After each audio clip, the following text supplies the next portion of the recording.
Time is precious, and no one knows that more than Annaliese Holland.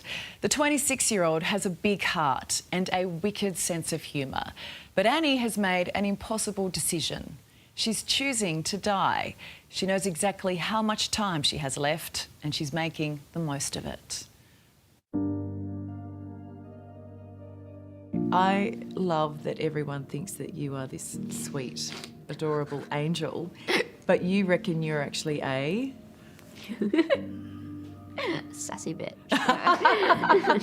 I'm sassy, I have attitude, but I think that's why I'm still here. So how do you do your selfies? What are we going to do? You just got to put a finger up and then you got to do like a weird face, the second one. Yeah. I've got my eyes closed, I don't even know if I'm... Oh, yeah! For someone so full of life, it's hard to fathom Annaliese Holland is dying. Have you always had amazing skin? Yeah. That's one thing. And I used to have amazing teeth. The 26-year-old knows exactly when and how her life will end. In months, she'll undergo voluntary assisted dying in Adelaide, a decision Annie's body has forced her to make. I look in the mirror and I don't see me anymore. It's losing who I am. And What do you see? A frail body. Yeah. Annie, most people don't even like talking about death or thinking about it. Why are you okay with it? It's something that I've been faced towards that I've kind of had to get over. Some people say that is a luxury. You really realise and appreciate time and quality and what really truly matters in life.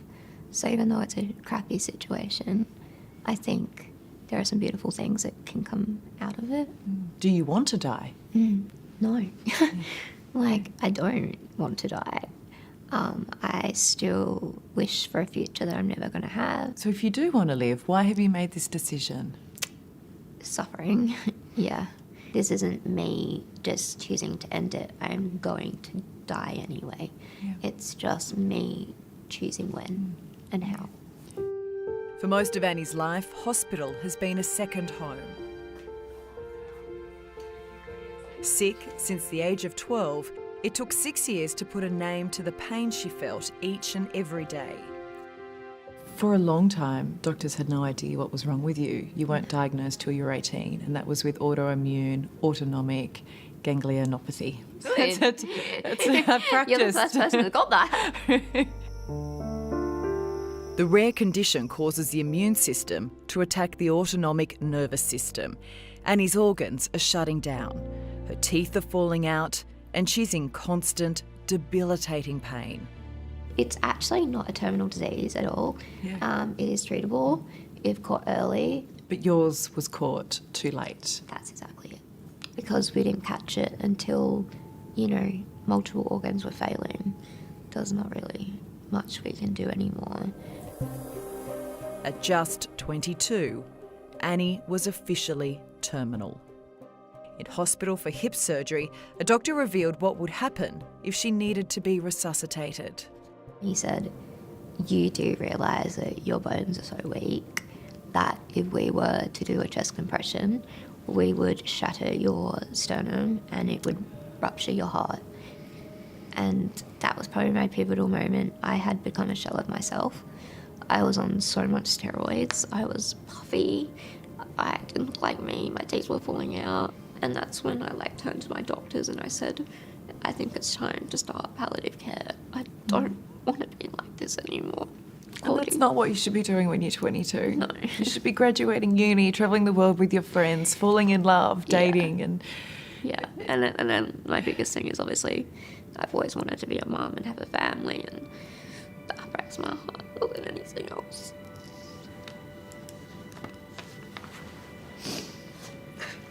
I'm sorry. I don't get that opportunity, and there's nothing I can do about it.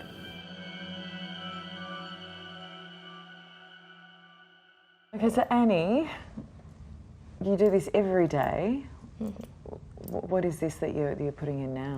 Pain relief. Pain relief? Yeah. I have to give an injection in the arm 12 times a day. And How much pain are you in day to day? a lot. Yeah. I'm so glad I can hide it because I want to be treated normally, but So also that big smile masks a lot. yeah. But no, it's a double-edged sword too because no one understands what you are going through. Yeah. Annie can no longer eat or absorb food, so this is how she survives. A bag of nutrition delivered directly into her bloodstream through a line in her chest. So when was the last time you ate a real meal? 10 years, so a decade. A decade. A decade, a solid decade, yeah. Infection is common. Annie has had sepsis more than 25 times. She's only got one good vein left. Like if that was to get blocked or infected, Yeah. is that life-threatening? Life-threatening. Yeah, so if this one gets blocked, then basically there's no way of giving me hydration or food or anything I need, like medications, because you basically starve. So that line is actually a lifeline. This line is sacred. Dear Lily, I promised you that everyone would remember you. At Centennial Park Cemetery in Adelaide, Annie is writing a letter to heaven. Your bravery inspires me every day. It won't be long till we get to meet again. This letterbox, called Echoes of Love, was Annie's idea, a way to communicate with loved ones who have died. I love you so, so much. Lots and lots of love, Annaliese. Lily Ty was the same age and had the same disease as Annie when they met. The girls didn't know each other for long. Lily had been approved for voluntary assisted dying, but they didn't need much time to develop a deep connection. Lily asking Annie to be by her side as she took her last breath in June 2023. You're so brave, sweetheart. So brave. I held her hand and we all linked arms along each other holding her. And then they gave the medication for her to go to sleep and it was so peaceful. Like she was so peaceful. I just knew in that moment that she was no longer hurting. You'll be waiting up there for me when it's my turn. I'll be there with open arms. Thank you so much. I think people would be really surprised to hear Yeah. that you used to oppose voluntary assisted dying. Yep, I did not understand it at all. My friend told me you know when you know, before she passed, and I said, how can you not want another day? Like there's just not enough time. And she just looked at me and she was like, you'll know when you know. That time came last year when she got really sick with sepsis again. This is so bad. I think in that moment I remember feeling more scared to survive than I was to die. Like looked at my dad and I was like I've had enough. That's really hard to tell your dad that. It is. I just looked at him and I said, Dad, let me go. Like if this happens again, please let me go. I said, I'm done, I'm ready. And he just came towards me and he said, I understand. It's okay to stop when you want. It takes a special person to walk someone through their final chapter, and Annie has found that in Dr. Chloe First. I was like, I'm not going to say anything. No. Dr. First will be there every step of the way, administering Annie's end-of-life medication and helping her family through the process. You guys have such a beautiful bond, but is there a part of you that wishes you'd never met?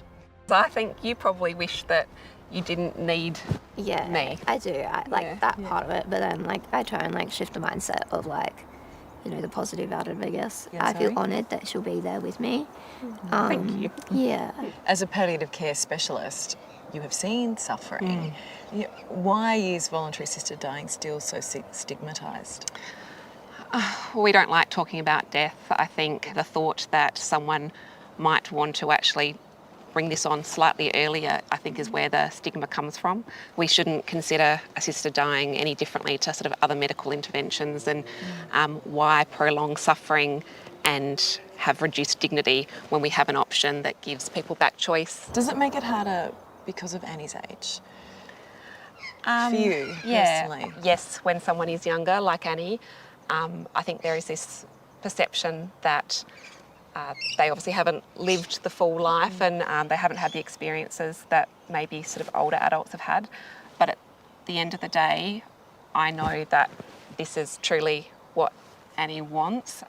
Annie's suffering is no more or less than someone that's 90 just because of their age. Yeah.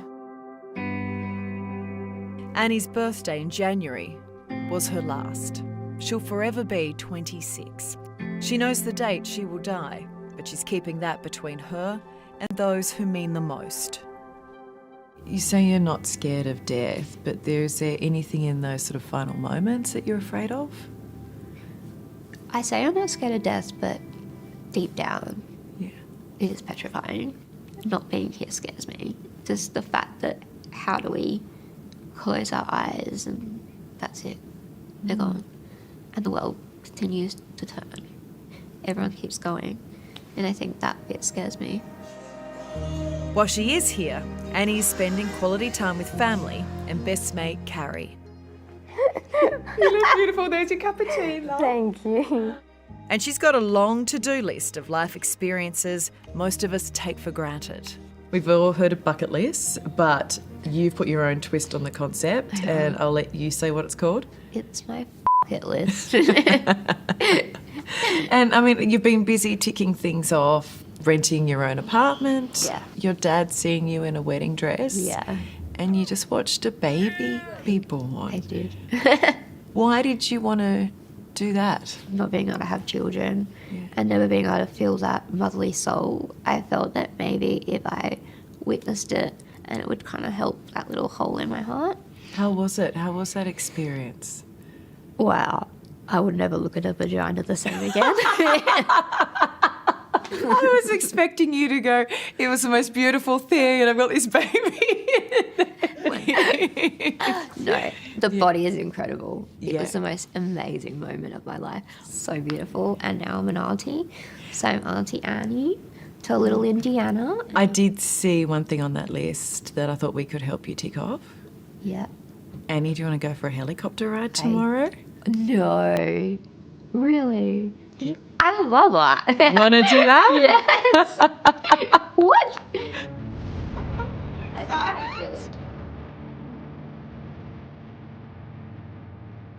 Nice to meet you. Hello.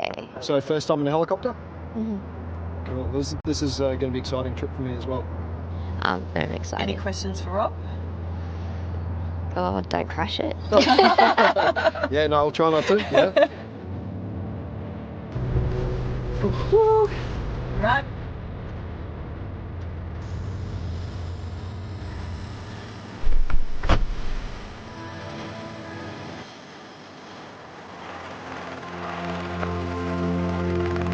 Away we go. You ready? What lessons have you learnt that we can all take on board? Live life in the moment. Tell your loved ones you love them every single night. This is so cool. It's so cool. I think we need to be kinder. I think we need to listen to each other more and respect each other more. If you're not happy, do something about it because it's your life, and if you don't change it, you're going to regret it. How do you want Annaliese Holland to be remembered? My soul, like who I am. Now I've got to find a pilot husband. That's on the list now. I want people not to remember my name, but to remember something I've done or changed. I just want people to know me as warm-hearted and willing to give anything a go. I'll remember her as kind, sassy, oh so funny and brave. Thank you.